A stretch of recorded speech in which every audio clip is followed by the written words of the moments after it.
изучаю современность, я изучаю то, как трансформируется занятость, то, как трансформируется досуг человека, современного живого Сахан якутянина, да? Поэтому я работаю живыми людьми сейчас.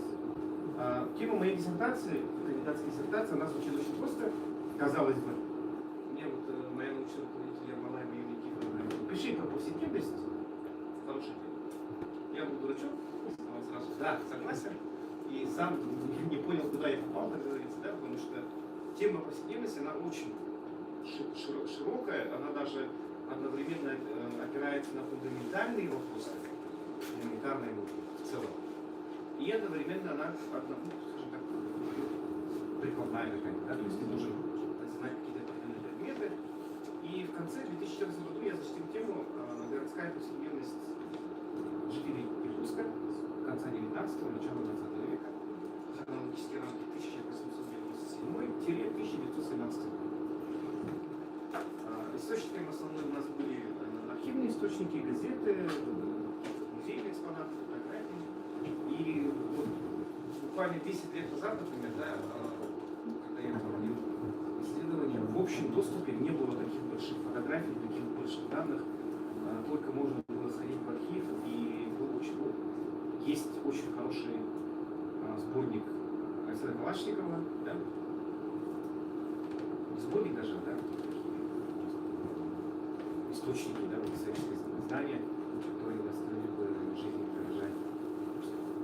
И диссертация у меня была, опирается на такие главные вопросы историко-демографического процесса и то, как человек в городе Якутске жил. И в ходе работы через 5 лет я начал понимать, о чем же я наконец все-таки написал свои диссертации. Да? Я вижу, что у меня коллеги сидят, да, поддерживают, что когда ты кандидатскую написал, аспирант он защитил, и не понимаешь, что ты защитил, а потом проходит время, и ты знаешь. Какой я был гений. Да.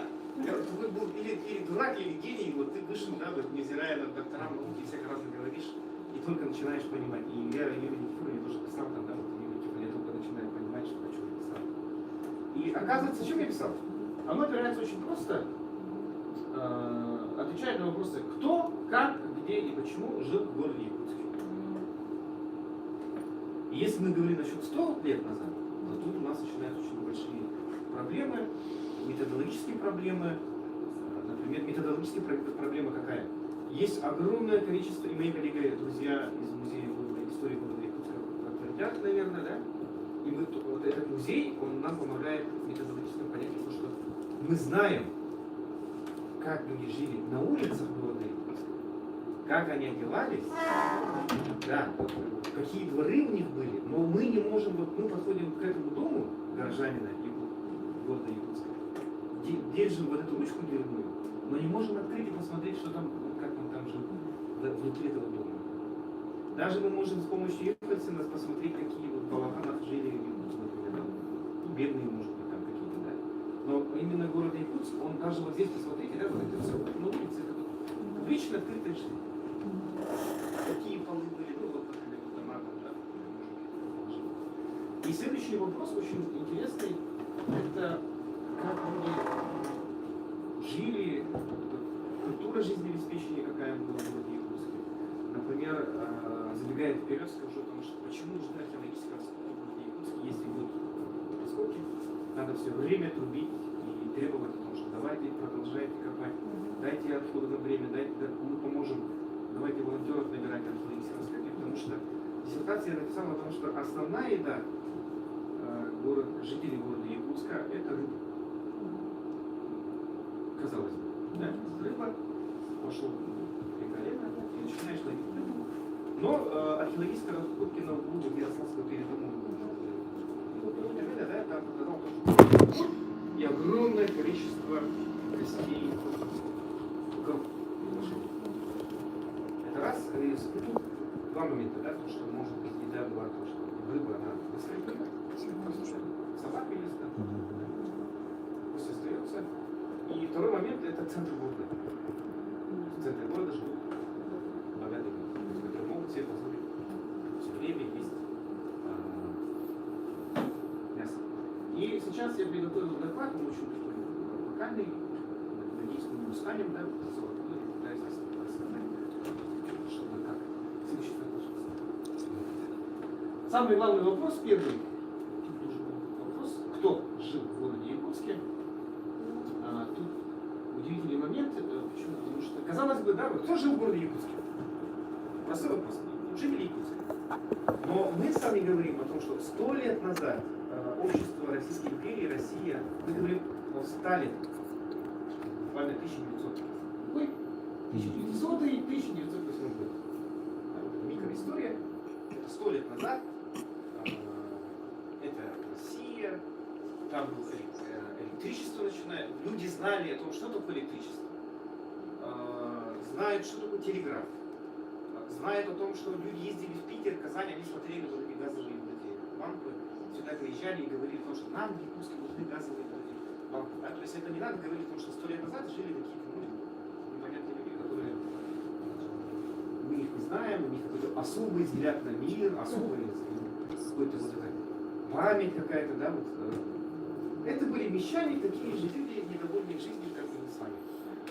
Потому что я видел довольного человека, живущего в городе Якутске. 25 лет. И, в принципе, так же люди жили. И вот я сейчас пытаюсь, почему я задал вопрос, да, вот сегодняшней лекции. Нелегальные и легальные доходы. Потому что наша с вами жизнь, я вам говорю, как история повседневности, делится всего лишь на две части. То, как человек себе зарабатывает деньги, и то, как он их тратит. Все. И я своим студентам, курс, я спрашивал, как выбрать идеального парня? Надо посмотреть, как он отдыхает, на что он тратит деньги. Все. Да, вот досуг, вот, когда у человека досуг, это именно то, что он тратит свое личное время. Так вот, 100 лет назад жили такие же, как мы с вами, это раз. Но тут маленький момент. Что такое государство? Государство – это правило взаимодействия людей. А общество – это и есть взаимодействие. Так вот, 100 лет назад правила диктовали о том, что все люди не одинаковы. Существовало такое понятие, как сословие. Да, то есть, что такое сословие? Сословие – это права и обязанности, то есть то, как ты зарабатываешь деньги, оно передается из поколения в поколение и обеспечивается государством. То есть, если ты дворянин, да, то есть, у тебя такой образ жизни. Государство контролирует, чтобы это было так. Казаки, очень много, да, вот тут, например, даже статистика, даже не будем, смотрите. Казаки, купечество, духовенство, дворянство, мещане и ссыльные. Но тут нет инородцев. Почему нет инородцев? Потому что внимательно посмотрите на фотографии, которые нас окружают. Это инородцы. Как только ты заходишь в эту аудиторию, ты понимаешь, что ты попал в музей города Якутска. Когда я защищал диссертацию, буряты я защищал в Якутске, монголы не буду убить. Это русские монголы, да, буряты, наши братья, друзья. Они открывают автореферат, они читают, листают эту таблицу, доходят до какой-то, блин, что такое? Потому что, смотрите, у меня здесь диссертация показывает. Вот инородцы, якуты. Во всех архивных документах касательно города Якутска с переписи 1990 года инородцы пишут якуты. Цифры. Так, якуты. 3500, да? А город Якутск живет больше 50% это якуты. Они говорят, в Улан-Удэ даже до 20%. Улан-Удэ стал центром бурятского мира, столицей бурятской культуры вот как раз вот 20 век, 20 века, да? Даже сейчас. Почему? Потому что буряты они почему? Да? Вот они отдышивают зимой ближе к Улан-Удэ, потом опять обратно, и вот этот цикл у них не движется. А якуты, Сахалар, мы, например, высокомобилизационные и высокоадаптивные люди. В городе жить хорошо. 67% якутян сейчас живут в городах. Да, вот смотрите. 7897 человек, из них начинается вопрос. Чем занимались якуты в городе Якутске? Вот об этом мы сейчас начинаем говорить. Про городские сословия. Вот тут у нас, например, есть мещане, да? Но тут, смотрите, еще есть городские сословия. Почетные граждане.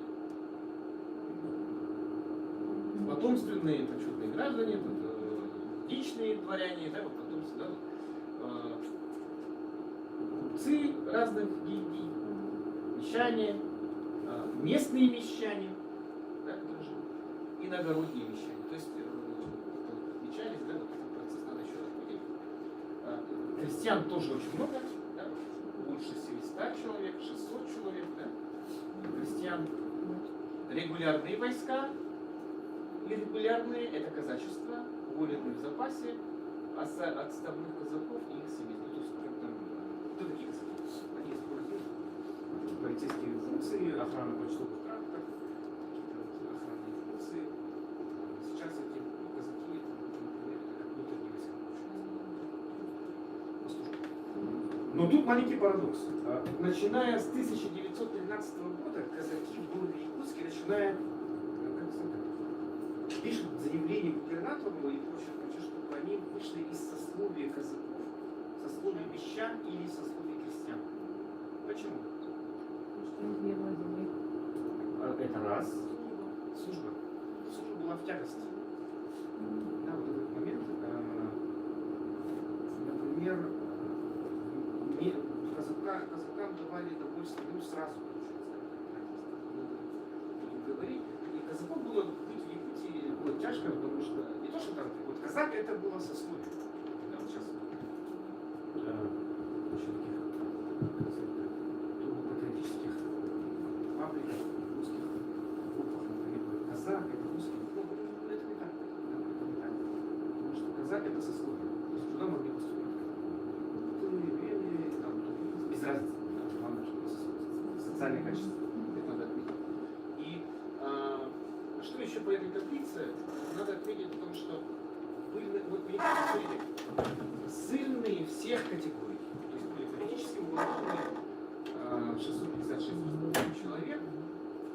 И надо отметить о том, что почему надо обращать внимание на сословие полицейских, потому что ссыльных как таковых в Якутске старались уголовных ссыльных не оставлять. Оставляли дальше, понятно, потому что и так было, и так тошно жить, как говорится, тут еще и да, уголовный элемент, уголовный элемент, естественно. А политически это чаще всего грамотный человек. Это раз. Помните, в школах старшего района рассказывали, как в Якутске встречали декабристов? Губернатор, там, Чайка, приехали большие люди, да? Интеллигенция. Да. Интеллигенция. И давайте следующий слайд. А можно спросить, вот Сразу потомственные, видите, да, дворяне, мужчин нету, женщины, да, откуда эта цифра? 1900. Ну, отрывок из большой таблицы, я там просто постоянно. Да.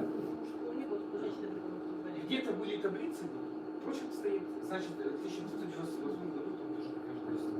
Можно делать, например, из 131 человека отнять, да, и все. Это вот отрывок, потому что там целые простыня была. Следующий слайд. Ну, насчет полицейных надо еще сказать о том, что как у нас происходит. Любой политический ссыльный, он проходит через контору губернатора.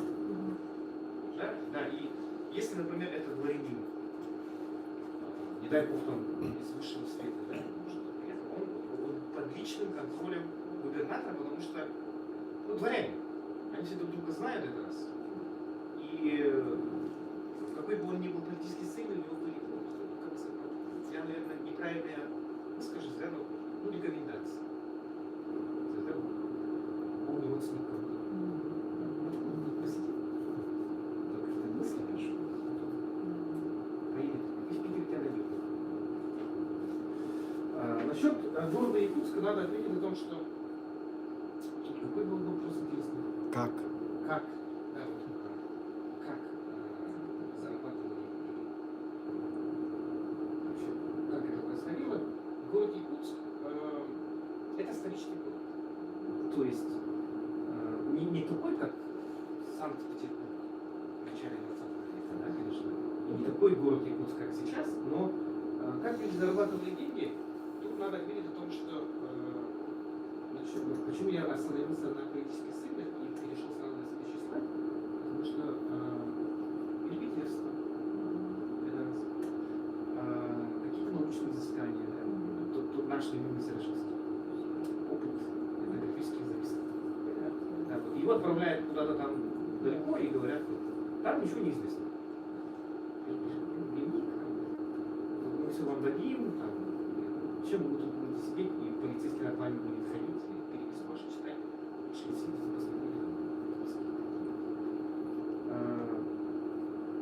Ярославский, например, да, вот Емельян Ярославский, например, у него был, вот начинаем уже плавно переходить к понятию нелегальной выхода.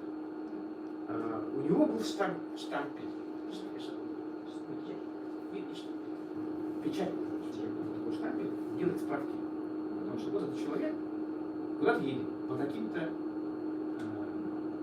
делам, бумажкам. И полицейские, чиновники, жандармы заходили к нему, да, и вот уже такой эпизод, что он такой стоит, и у него на столе вот буквально в ящичке лежит вот этот, он бросил и лежит вот этот штамп. То есть его можно за этот штамп колдунуть. И политические ссыльники приходили, документы, да, если вы выезжаете. Казалось бы, у нас романтика такая, да, потому что в городе Якутске сейчас живет 300 тысяч человек по переписи. Наверное, чуть больше людей живет, да, сейчас. И мы друг друга не знаем. Но мы сами говорим, смотрите, из 7 тысяч человек 3,5 это якуты. Из них еще 600 человек это кто? Это ссыльные. Например, вот у нас в историческом факультете учится 500 человек. Они друг друга знают. И город Якутск, он был маленький, как бы, ну, Слобода. Большая Слобода, все друг друга знали. Даже сейчас в селах, где живет 10 тысяч человек, 9 тысяч человек в районных центрах, все друг друга знают. Да? И вот кто-то куда-то уехал. Ага, уже как бы, ну, и политические ссыльные, это уже как бы, да, и документы, они играют очень такую большую интересную роль. Казах тоже он не дурак, понятно, да, тем более, если его там будет офицер, регулярные войска и так далее, и так далее. Так вот, все историки, все исследователи города Якутска говорят о том, что город Якутск это торговый город. Согласен, 100%. Я солидарен 100%. Почему? Потому что город Якутск, он очень интересный город. Почему? Потому что здесь проходили ярмарки. Одна из самых больших, крупных ярмарок. Ярмарки проходили с ноября месяца по март месяц. Ничего не напоминает? То есть 100 лет прошло, ничего не меняется. Да? Вот город Якутск живет полной жизнью от ноября по март месяц. Сейчас нет в городе Якутске чего нет. Вот заметили, чего нет? Товаров нет. Каких? Дорога закрыта. Дорога закрыта. У меня есть статья хорошая, минутка рекламы, да? Сезонная агломерация. Город Якутск, Нижний Бестях. То есть у нас есть агломерация, но она сезонная. И вот Якутск, он все время в блокаде. То же самое 100 лет назад. И ярмарки у нас работали в зимний период. Как это проходило? То есть люди, еще раз повторимся, да, вот из севера привозили рыбу, мясо, мамонтовую кость, моржовую кость. А с юга привозили мануфактурные колониальные товары. Самое то, что меня удивило, и то есть вот это удивление, которое я нашел факт в архиве, национальном архиве, да, в Саха-Якутии, это было буквально, ну, сколько лет уже, 15 лет, до сих пор не могу поверить этому факту, и иногда я вспоминаю, Айтал, ты ходишь, всем рассказываешь, но это был факт или не факт, надо еще раз ходить. Виноград. Здесь продавали виноград. Ну, про шампанское понятно, да? Тут как бы, чем закусывают шампанское? Виноградом или наоборот? Это он сколько ехал? А потом я вот буквально месяц назад ездил в Хабаровск по другому гранту, сейчас работаю по мигрантам, да? И там мы говорили с армянами, и я спросил у них, как в Якутск приезжают абрикосы, которые пахнут абрикосами? Говорят, да там просто, говорит. Нет? Их собирают в корзину, кладут вот эту морозилку, контейнер и закрывают. Все. И не открывают в течение да, какой-то вот специальный микроклимат, и этот микроклимат, он доезжает на фурах, доезжает до города Якутска, ну, до нижних достях, а там уже как бы дело. И поэтому ты замечаешь, да, ты покупаешь бананы или там абрикосы, те же самые, доносишь домой, они уже как бы скисшие, да, вот, потому что уже окисление идет, да. Буквально вот из последних сил доехал до города Якутска, и ты его достаешь и начинаешь тухнуть, как говорится. 9 дней, кстати, из Еревана до Хабаровска и до Якутска. И виноград из Иркутска, ну, в принципе, то же самое. Да и Китай рядом. И я не знаю, там какой виноград, это виноград, вот такой виноград, или вот дикий. Мне нравится эта карта, эта фотография, потому что тут у нас Якутск, он такой, вот, у меня в глазах Якутск, он всегда такой, постоянно. Да, вот. Вон, видите, вот, это район автовокзала. Рядом с автовокзалом какая церковь стоит? Никольская церковь. Да, вот это Никольская церковь. Тогда это что? Это площадь Ленина. Вот тут рядом. Это гостиный двор, его ликвидировали, ну, снесли 50-е годы. 57-м, да, 57-м году снесли. И здесь вот тут у нас вот шоколадница. Шашлыков, по-моему. Вот тут. Универмаг, короче. Универмаг. Да. Это улица Мусорова там. А вот Да, это вот это двор. Да. А там докружало, да? Вот? Нет, это гостиный двор. Не, он там белый. Нет, это не кружало. Это дом Кушнаревых, по-моему, вот этот белый, да? Двухэтажный. Вот, да. Нет, дальше вот это. Вот это? Ага. Вот честно скажу, Почему не кружало? А, там нет, Нет, кружало. я поняла, да. Как происходит Вот с той стороны получается. мы все знаем, Универмаг, как а с этой не знаю. я вот заметил, да, вот у людей разрозненные какие-то представления о жизни в городе Якутск. Вот, например, есть очень хорошее произведение Коротчик. Все читали? Да? Коротчик. Кто написал Коротчик? Алампа. Что там было? Проиграл карты. Проиграл карты. Он же не проиграл карты. Он что делал? Сначала его там собирают всем наследом, все там люди, какие-то заказы, и он там едет, и всю дорогу говорит, я ночью сейчас приеду, заберу, если уеду. И он остается ночевать в городе Якутске, и там его давай там эти. Вот тут начинаются видеть моменты. Нелегальные, первый пункт, самый главный нелегальный доход в городе Якутске, это карта. Там же специально играет, специально его проигрывает, он такой почувствовал, как бы, да, ну все, карта поперла, да, и он начинает играть. В гостинице жил. А это родители, да? По-моему, в гостином дворе как раз. Да. Эти были, постоялые дворы были. Постоялый двор. Ну да, мы говорим о гостином дворе, и плюс еще вот тут было с этой стороны жили, а с этой стороны были вот эти торговые. Да. При том, что вот смотрите, мы говорим с вами о имуществе города Якутска. То есть это было это были частные вот эти, то есть пайщики, не пайщики, а акционеры.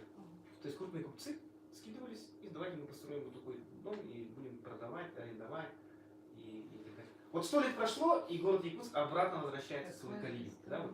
Все современные торговые дома, они, это же как бы не муниципальные же объекты, да, это бизнес.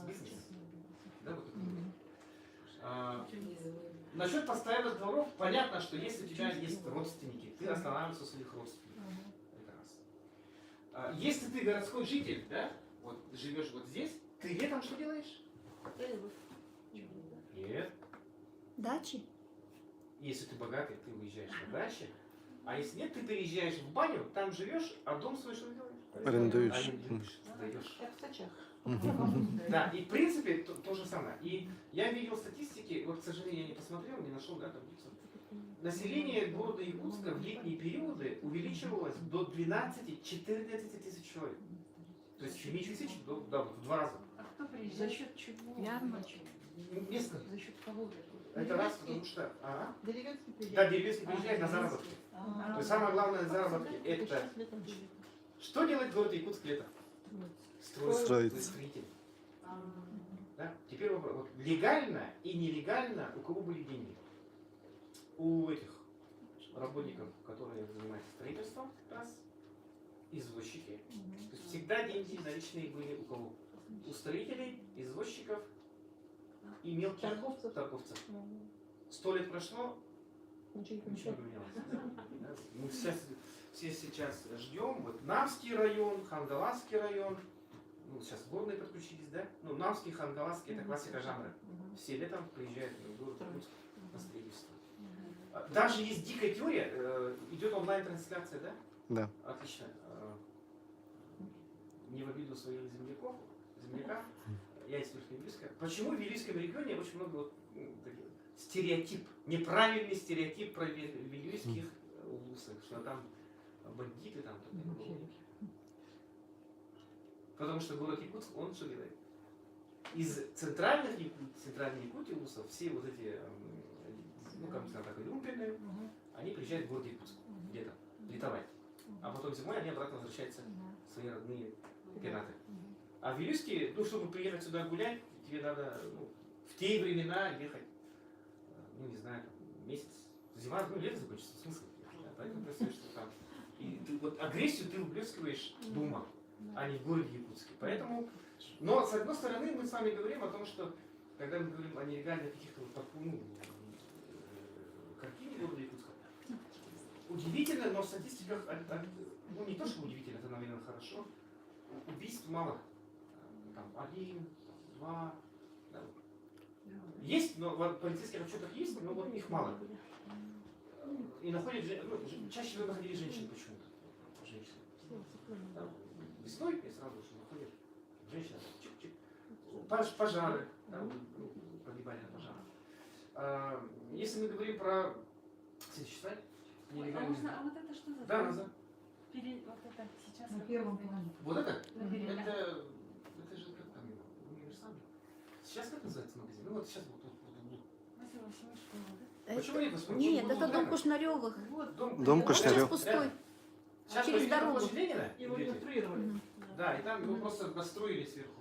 А сняли с магазина, с крыши магазина Кушнаревых. Да, да, да. Соседнее Вот напротив здание. стоит этот здание. А Следующий это слайд. магазины там еще что? Дальше идем. Вот как раз мы начинаем говорить про нелегальные доходы, нелегальные виды обогащения. Был отдельная категория людей, якутов в городе Якутске. Курактак,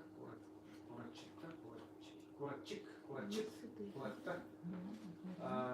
В архивных источниках еще их пишут о них как подторговщики. То есть были купцы, которые занимались международной торговлей, да, вот вывозили мамонтовую кость в Китай, долларами там скидывались деньгами, открывали банк, да, вот. По-моему, сейчас даже открыть банк тоже так же, ну я гуманитарий, да, вот, денег каких не имею, поэтому я считаю, что это легко. Открыть банк, 5 богатых людей скинулись по 10 миллионов, основной капитал есть, давайте откроем банк. Так же? На самом деле, они там много подоверных игр. Купцы первые деньги открывали банки, и так далее, так далее, так далее. Потом и мы лавки, магазины. Там у нас уже сидели кто? Приказчики. Да, вот. А потом уже вниз, уже там уже идут вот Кураттар, Куратчитар, Куратчик и подторговщики. То есть что такое? Бедный саха, якут. Все это там.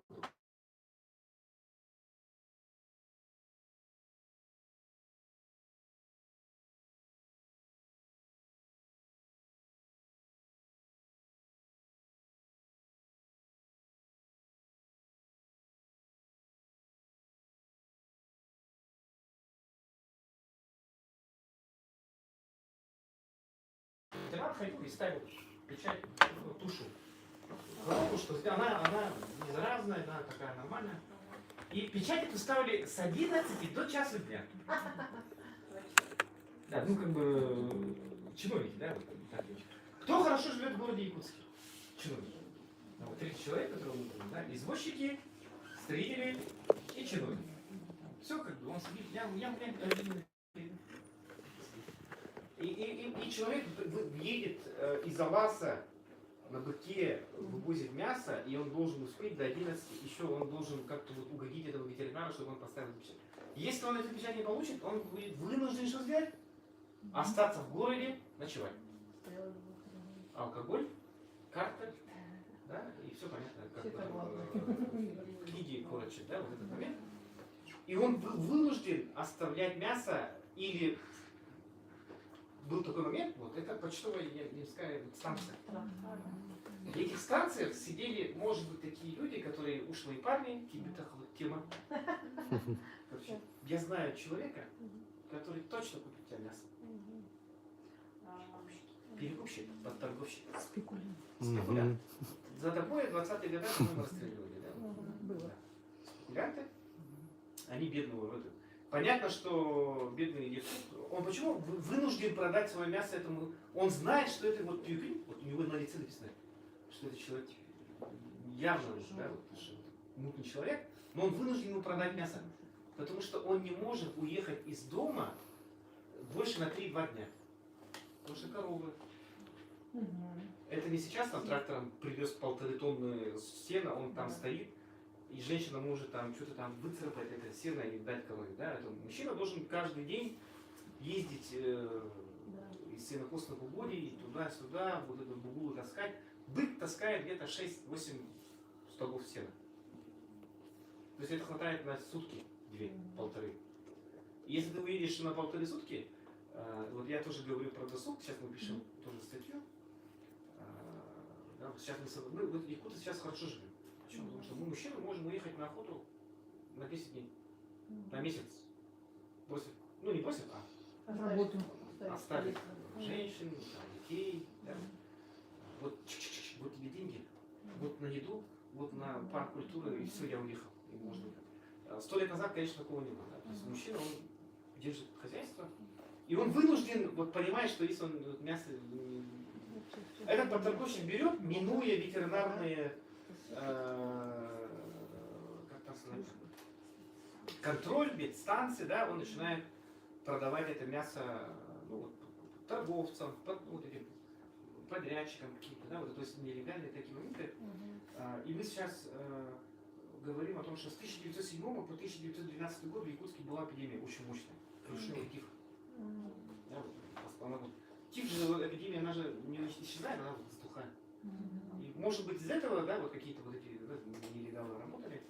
И казалось бы, это вот 100 лет назад. Но мы сами сейчас мясо как покупаем? Рыбу как покупаем? Полутушами, Дорогие. тушами. На рынке. В каком рынке? Кто покупает на рынке мясо? Или Поднимите руки. приводят, да? Кто покупает в крестьянской рынке мясо? Я. Остальные нет, они, видите, они все покупают у торговщика. Да. Но нет, у нас сейчас мы живем уже век цифровых технологий. По WhatsApp, да, вот мы Да. же, Довезем. сосед довезет там. Из Колымы, Верхней Колымы едет этот грузовик, набитый рыбой, мешками, олениной. И пока он доедет до города Якутска, там все уже распродано. Или ягоду продают там. Клубника. Это вот культура жизнеобеспечения, механизмы, они актуальны до сих пор, потому что расстояние, время, это не поменяешь никак. Да? Вот это. Карты, деньги, чуть сказал 2 ствола, да. Потому что досуга, вот именно помните, я в начале лекции говорил, как оценить человека, как он тратит свое время на досуг, как он тратит. Да? И все время, когда ко мне приходят люди на лекцию, в выходной день, я говорю, да, вот у вас досуг, да, вы уже делаете какой-то шаг вперед к светлому будущему. Дальше. И вот как раз Попов, архив Суран, я выписал его в рукописи, история города Якутска, да, и вот там вот тут написано, просто написано очень красиво, почему в городе Якутске доходы, ну в смысле не доходы, а была жизнь такая. Самые главные статьи нелегального дохода – это продажа алкоголя из-под прилавка. Ничего не напоминает? Алкомаркеты, бутлегеры.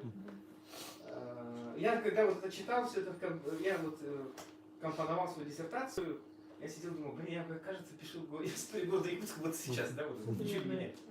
И да, и философы, да, вот они же историки повседневности, графинки, там, и так далее, они говорят, повседневность, она еще никогда не меняется, да, вот очень медленно, нудно меняется, да, и вот этот мир быта, бытовой мир, да, вот мир вещей, он вот очень такой неповоротливый, и 100 лет для менять, вот, ну, это нереально практически. Ну, большевикам удалось, конечно, но речь сегодня не об этом. Развлечений в городе Якутске как таковых не было. Понятно, это сказалось именно из-за того, что уровень образования. Это раз. Если человек не образованный, значит он ищет какие-то вот эти, как сказать, у него нет барьеров и нет ответов на вопросы. Ну, если я украду, что проблема, да? Нашел, а как там было? Лежит, нашел, взял, ничего. Значит, как там было, я не помню уже. Называется нашел или там что-то как-то, да? Город Якутск, он был провинциальный. Почему он был? Он есть провинциальный город. Провинциальный город, это раз. И если, например, посмотреть структуру города Якутска по повседневности 100 лет назад и сейчас, практически ничего не меняется. То есть это экономический центр, политический центр, культурный центр, да? Потому что полицейные, там какая-то элита, дворяне, якутская национальная интеллигенция здесь, да, в городе Якутске жила. Но именно начиная с половины 20 века появляется следующий пункт, который коренным образом все меняет. Высшее образование. В следующем году будет 90 лет высшего образования в Якутии. Да, вот, центр науки, появляется профессиональная культура, досуг меняется, люди начинают понимать, потому что какие-то способы, другие способы продажи, покупки. Вон там есть фотография, 1902 год, видите? Его императорское величество, видная монополия. Да. Алкоголь это один из таких статей, да, вот, дохода. Сейчас это в Якутии тоже, например, это одна из самых главных статей, даже не просто дохода, да, а продуктовой безопасности. ФБК Якутии. Это момент рекламы, откровенно говорю. Почему ФБК Якутия? Потому что в Дальневосточном федеральном округе только 2 региона имеют ликероводочный завод. Почему? Почему в Якутии необходимо вот это ФБК Якутия? Если нет будет своего производства, здесь будет нелегальное производство. Свято место пустым не бывает. Видите? Алкоголь у нас продается с 2 до 8, но если человек захотел, он может найти все, что угодно. И вот это город Якутск, он менялся, да? Вот смотрите, чернорабочие месили глину в кирпичных сараях, вырабатывали кирпичи, по преимуществу якуты, всякого рода мастера, печники, маляры заняли ремонтом учреждений частных домов. Всю свою жизнь разнообразили в кабачках и всякого рода притонах, которыми завоевали правильный город Якутска, Залог, Сайсар, и сейчас стал музей.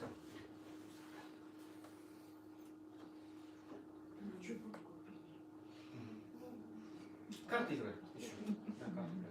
Вот мы смеемся, но сейчас в Якутии, например, тоже есть очень такой, я вот езжу по Якутии, да, вот, и фоном всегда есть такой понятие. Играй в лото на деньги и на карты. Почему до сих пор? Всегда. А как еще? А как еще отдыхать? А как еще отдыхать? Простому человеку, да,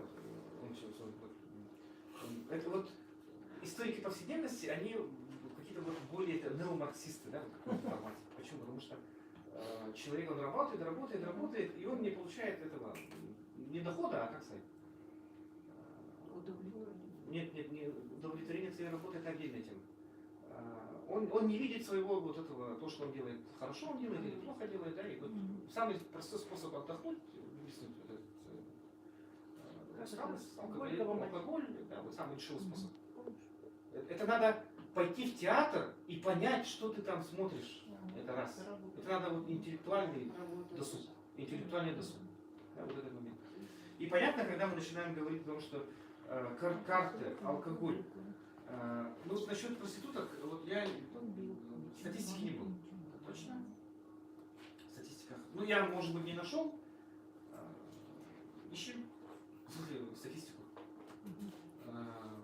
И вот тут надо отметить о том, что вот писали, да, вот в Гордуме вот, писали о том, что вот нелегальная продажа алкоголя занимаются татары и евреи. Прямо вот откровенно было там прописано. И А якуты занимаются подторговщики. Все якуты подторговщики. То есть они вот мимо кассы что-то продают, и это надо остановить. Да? Вот этот момент очень четко был прописан. Следующий слайд. А можно спросить, сарай это... Сайсар, наверное. Они там, мне кажется, это опечатка, да? Отпечатка, да. Мгм. И заканчивая, да, хочу рассказать очень такой интересный случай.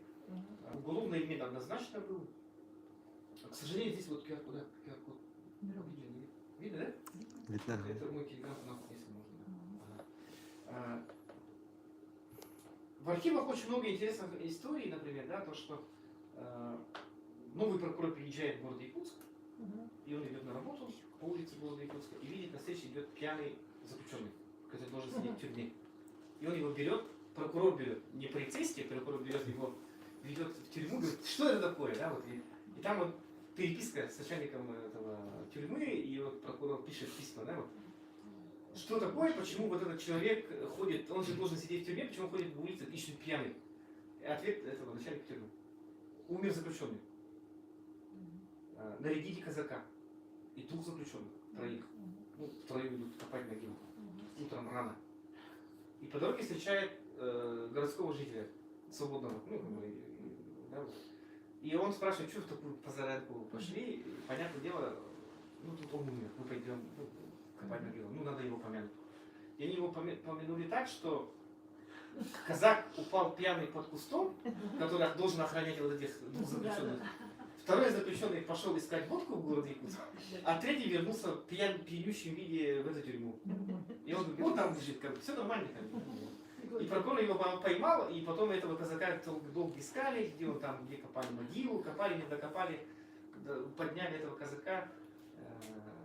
Это реальная история. Такой сельский интересный момент. Людей было мало, понятно, да, и досуг и доходы всегда, конечно, очень, очень четко определялись сезонами. То есть зимой это рыбалка, это подторговщики, летом это кирпичи. И всегда понятно то, что там, строительные какие-то работы, да, вот сейчас такой вот советский термин очень красивый, шабашка. Да? Что такое шабашка? Халтура. Халтура, да, вот, нелегально понять. Даже те политические ссыльные, которые занимались репетиторством, тоже можно отнести как нелегальные доходы. Да. И тут начинается вопрос, вот вы преподаватели, к нам же приходят, вот, нам нужна консультация, там, нелегальный доход или легальный доход? Нет, Нелегальный доход. Но нет, если ты, например, зарегистрировался как самозанятый, Если ты налоги. самозанятый, да, вот сейчас цифровизация технологий, да, вот они, вот, новые технологии дают возможность человеку легально зарабатывать самозанятым. Да? И категории понятия нелегальный доход и легальный доход, это тоже размыто, и 100 лет назад понятно то, что можно было делать, сейчас, ну, в принципе, то же самое. Да? Тот же самый подторговщик, он может стать самозанятым, да, вот, и вывозить таксистами.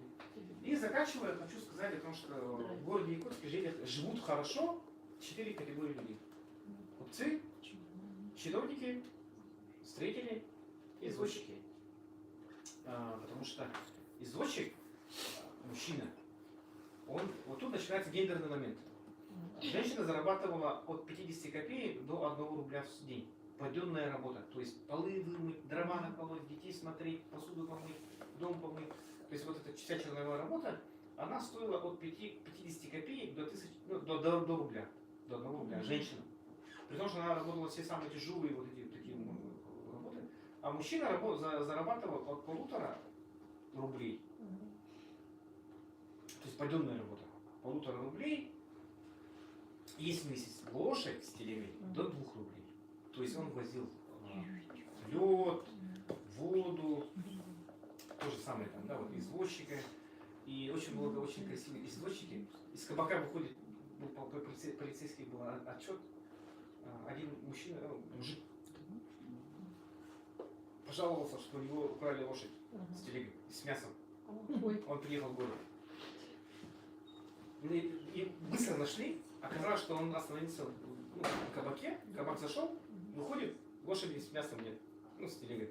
Оказывается, это другой мужик, тоже там пьющий, вышел, смотрит, лошадь стоит. И он такой сел и уехал к себе Нет, без мяса просто, да, вот. А может быть, как бы с мясом, кто его знает, да, вот. История молчит. История в этом молчала. Ну, я как бы сел, там, пьяный был, сорян, взял там мясо, чисто задумал. И описание, опять же, из Попова, да, вот, тоже касается нас, вот, буквально, да, вот, смотрите. В период дождей и весной во время таяния снега город буквально тает в грязи. 100 лет назад. Забуны по улицам обычные люди. Грязь. Грязь. Озера в самом городе уже давно загрязнены, и вода в них крайне недоброкачественная. Если почитать книгу Тюльке, там описывается очень красиво то, что в гости приезжает со стороны Марха. И я не помню, там, кто из героев говорит: о, это же дым, да, вот это воняет. Что это такое? Это город Якутск, это надо поехать. Нет, это Марха. Город был еще там дальше. И город Якутск, он 100 лет назад, окраины, сейчас вот я еду на дачу, да, одной из самых таких форм досуга это гостевание, то есть ходили друг к другу в гости, пили водку, ездили, катались на лошадях, санях туда-сюда по праздникам и выезжали на природу. Но чтобы выехать на природу, горожане должны были выехать через вот смрад огромную вот эту свалку, которая проходила буквально. Вот есть же вот по Лермонтова Ростелеком. Чуть-чуть дальше, и там начинают свалки. Вот тут центровое вот это озеро Талое, теплое, да? Оно тоже заваливалось. Сначала его пытались завалить все отходы туда, чтобы он был такой ровный.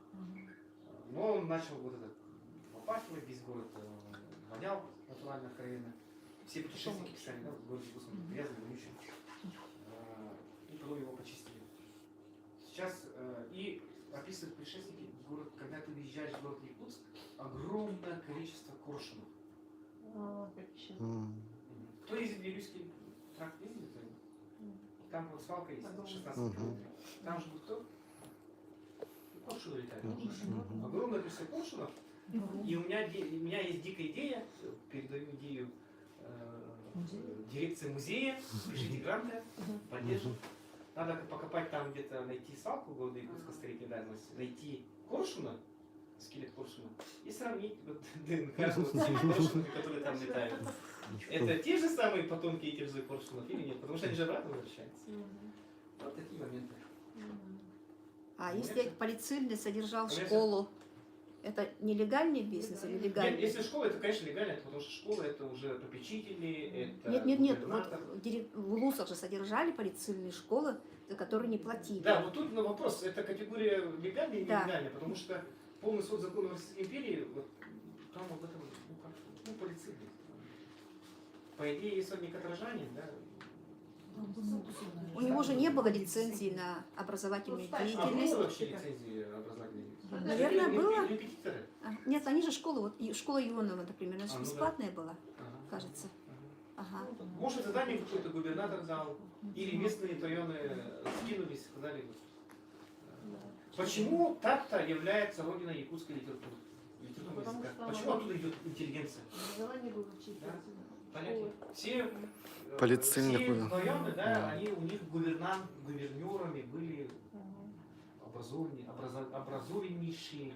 Они европезировались раньше. Да, да, да, да. И Вилюйский, город Вилюйск, почему Вилюйск больше город, чем Якутск? Потому что город Вилюйск, да, вот это тоже такой весь такой, ну не столичный, а городской образ жизни, да, там вот досуг был такой, да, культурный досуг, вот, интеллектуальный досуг. Город Якутск стал столицей, вот столичным городом, вот, интеллектуальный досуг, какие-то вот эти, да, с эпохи приезда Витуса Беринга. Вон, Витус Беринг, вот его это правильный портрет, да, его? Правильный портрет, да. Да. Это Витус Беринг.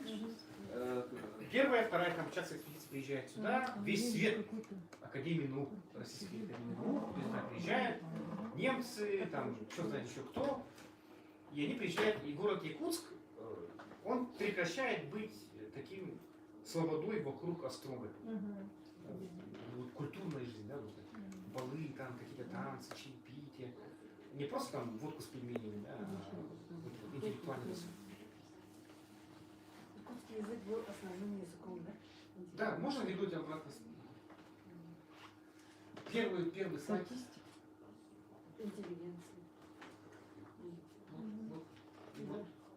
То есть хочешь, не хочешь, Хочешь. выучишь. И это же проблема сейчас в городе Якутске, например, да? А город Якутск сейчас вот мы говорим о том, что дети не говорят на своем языке. Это на якутском языке. Но все мои друзья, которые из других городов приезжают, да, вот из Москвы, там, из Владивостока, все время фоном якутский язык есть. Да. Бытовой. Да, бытовой, потом они вот один, мой друг аспирант приехал, говорит, что как с русским языком? Нормально, живи там спокойно. Через 2 дня встречаемся, говорит, мне нужны все-таки русские якутские слова. Какой тебе слова? Говорит, я хочу, вот, слышу что-то, да, вот. Что говорят? Ну, второй французский, это факт. Говорили. И проводник, он должен был из Иркутска до Чукотки, да, вот, один проводник на одном языке говорил. В смысле, проводник говорил на одном языке. Якутском. Вот у меня все. Спасибо.